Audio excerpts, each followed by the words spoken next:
Hello guys! Welcome back again to another vlog. And for today's video, samahan nyo kami dahil kami ay tatawid ng Atlantic Ocean from Caribbean papunta sa Norway. Bale, ang plano is, from Fort de France, mag-stop over kami sa Punta Delgada, Portugal para mag-refuel. Ang sarap lang panoorin dahil ang daming mga dolphins ang sumabay at nakipaglaro sa unahan ng barko namin during our crossing.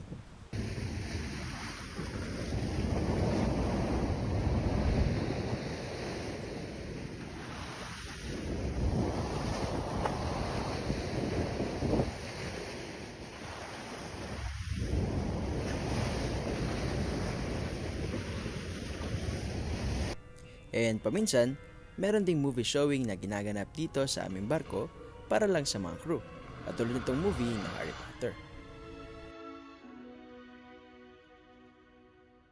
And finally, nandito na rin kami sa Punta Delgada, Portugal. Isa sa mga napansin ko talaga is yung lamig ng weather in compared doon sa weather na meron kami before sa Caribbean. Hindi kami masyado magtatagal dito sa Portugal. Buti na lang, pagbaba namin dito sa barko, katabi lang namin yung isang tindahan na nagbebenta, of course, ng ref magnet. Bumili agad kami ni Kuya Ranky at ni Kuya Jose. After nun, bumalik na rin agad kami sa barko. Dito sa aming barko, nag-host ang engine department ng party para sa mga crew. Tinatawag itong Lames. So dito sa Lames, ginaganap ang party sa aming engine workshop. Dinedesign na namin to na suitable para sa theme ng party. So ang theme ng party for tonight is Madagascar Mess. Napansin ko lang sa mga party namin dito sa barko na dapat before ka pumunta sa mga inuman ay nakakain ka na or matibay yung sikmura mo. Dahil walang available na pulutan dito. Puro alak lang talaga.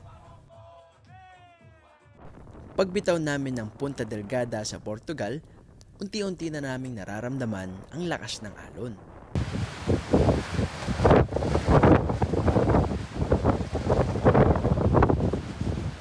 Hello guys, ngayon malamig na dito, may usok na din niya. Normally, sa deck 7 or sa upper deck ako tumatambay para panoorin yung alon. Pero for today, hindi na daw pwede dahil umaabot hanggang doon yung tubig. Dahil delikado na rin daw doon tumambay. Buti na lang merong available na CCTV footage dito sa crewmess para mapanood namin yung alon. Sinamahan din ako ng dalawang tropa natin dito na French cadets na makita yung situation ng alon dito sa bridge.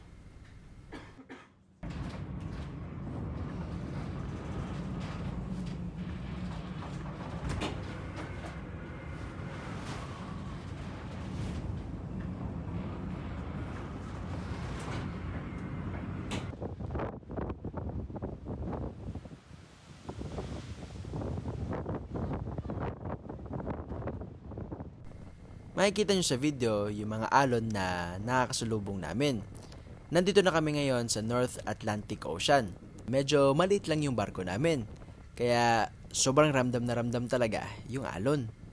Sa gabi, medyo mahirap na rin matulog dahil buong gabi mong mararamdaman talaga yung alon. Pero syempre, kahit maalon, tuloy pa rin ang trabaho. Ngayon, nagbabaklas kami ng aming freshwater generator. Nililinis namin to kasi medyo marumi na rin talaga.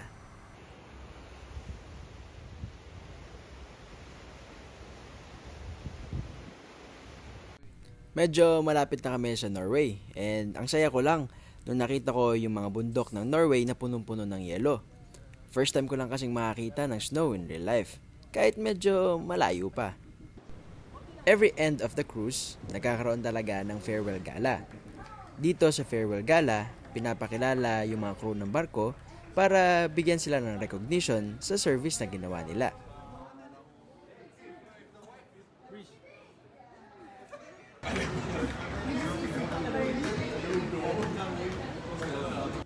For tonight, maswerte kami dahil na-invite kami sa isang crew party presentation kasama yung mga guests. And nakakatuwa lang dito kasi may mga free champagne and nilibre din kami ng opisyal namin ng alak. Do you sleep last night? Me, I sleep. Actually, wala naman talaga to sa plano. Pero nakantsawan lang ako ng official ko and nilibre niya kasi ako ng alak kaya napapayag niya akong kumanta dito.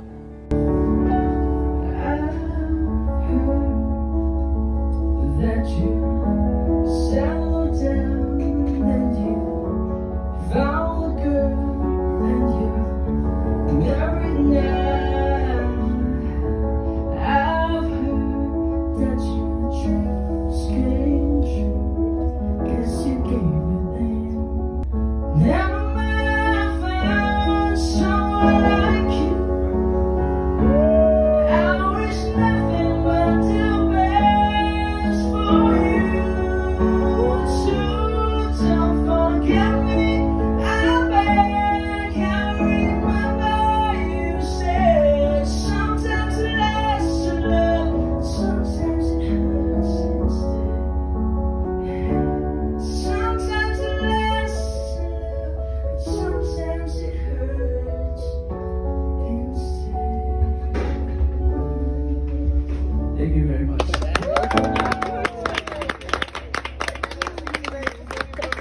She can smile when it seems to me reminds me of childhood memories where everything was as precious bright blue sky.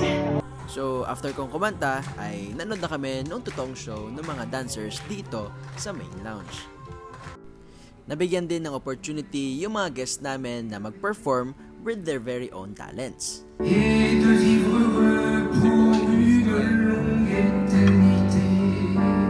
Isabelle, Isabelle, Isabelle, je m'aime. Je t'aime.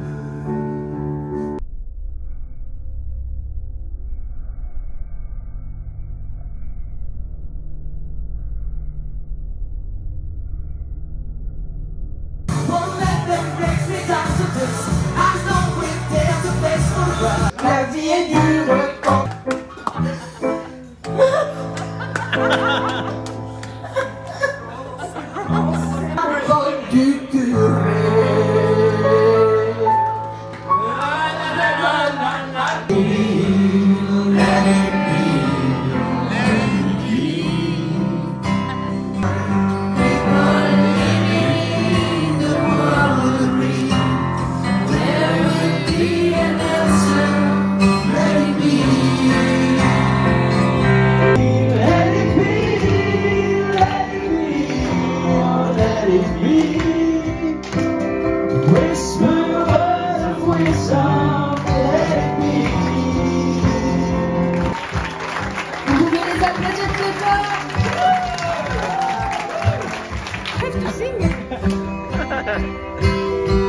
Dito sa Crewmes, makikita yung actual location kung nasa na yung barko namin.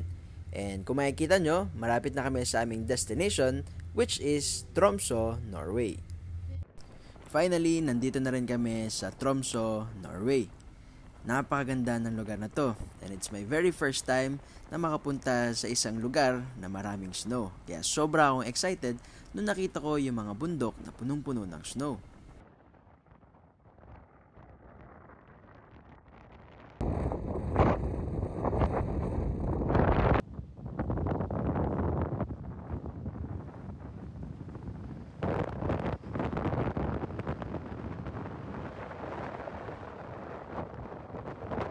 Pinakauna ko talagang napansin dito is kung kaano kalamig yung weather dito. Talagang kailangan mo ng napakakapal na jacket, gloves, at saka bonnet. Yeah! Titigas o, titigas. Ayun na.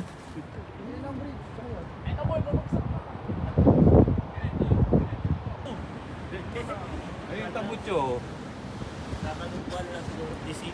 Ay, sasabit. Layo niyan. Ay, malapit nga. Sasabit. Sasabit. Layo naman. Layo pa. Mga gunggong. Siyempre, nagpa-picture tayo sa pinakaunang bridge na nakita natin dito sa Tromsø, Norway.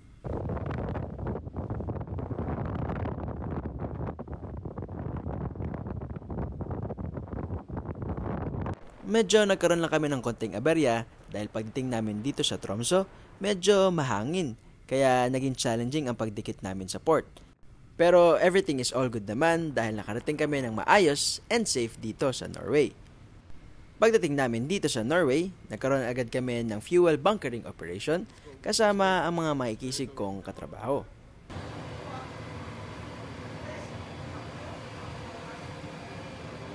It's cold outside. Overall, sobrang naging interesting sa akin yung naging experience ko ng crossing from Caribbean papunta dito sa Tromsø, Norway. And I'm very excited na explore yung ganda ng lugar na to. Thank you so much guys for watching my video sa crossing namin papunta dito sa Norway. And expect na yung mga susunod kong vlogs ay tungkol lang dito sa mga explorations ko dito sa Norway. Thank you so much guys for watching my vlogs and thank you so much for supporting my videos. And as always, see you on my next vlogs.